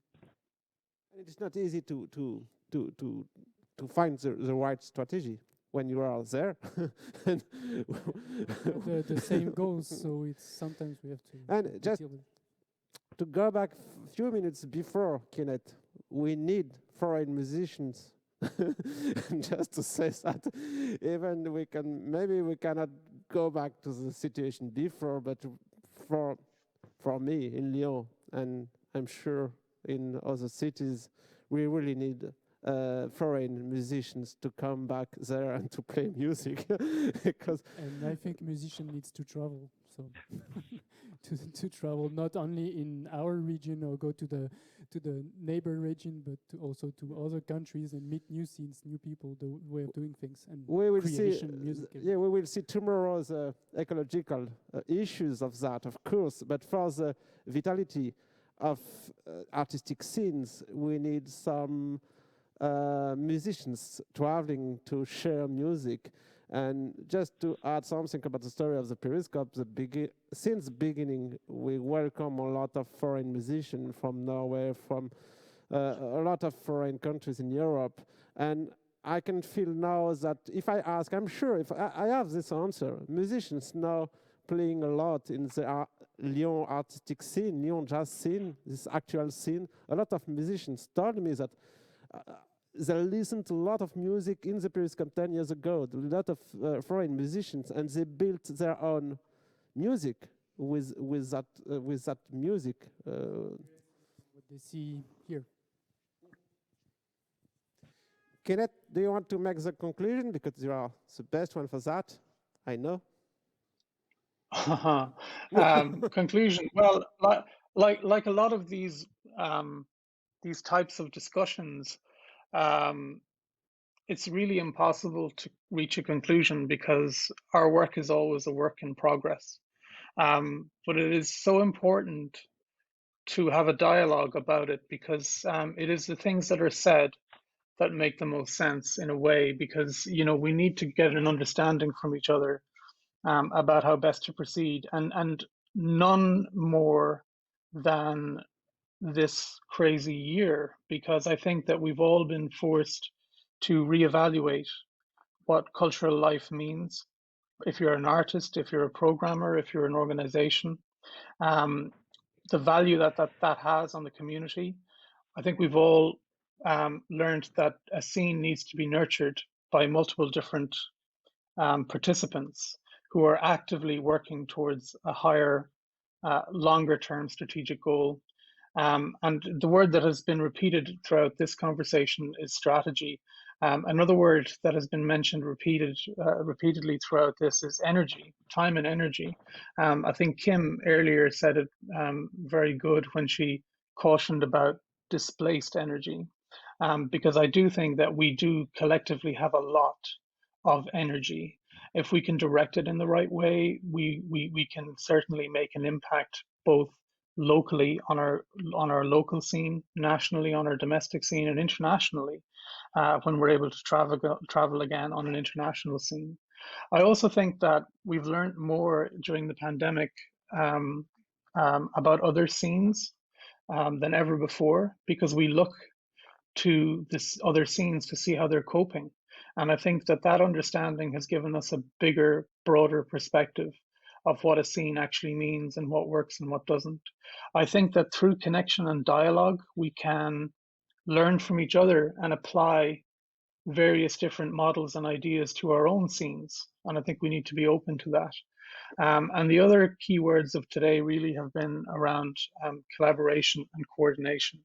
I think that without those, and communication, without transparency and communication, I don't think we can actually sustain a scene beyond a certain amount of time. We've also talked about collectives and the huge benefit of collectives in identity of a scene, of a community, of a musical subgenre.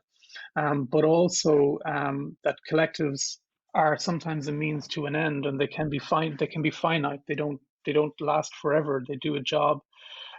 We've talked about the fact that sometimes collectives don't rise up, and that it doesn't actually happen on a cycle, and that collectives can be formed for different reasons. And potentially, if everybody within a scene had a better understanding of the longer term goal, we could have a more meaningful collective of people making up a strategic vision, like Matthew has been doing with his festival, and like Clement has outlined as well.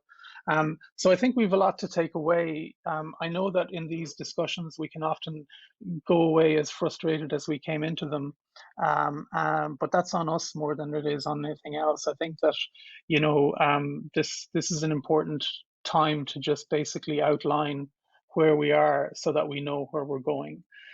So I'd like to thank the panelists today. I'd like to thank Clement Dupuis and Mr. Tony Dudley Evans, Kim McCarry, and Matthew Schunel. I hope I'm saying that right, Matthew. I'm terrible with accents. And of course, the Penguin Master himself, Mr. Pierre Dugelet. Merci beaucoup, Lyon. Thank you, Kenneth.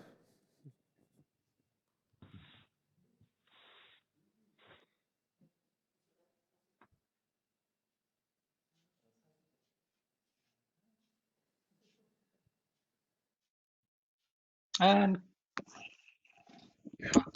How's it going, Mom? Just finished there, 2 hours?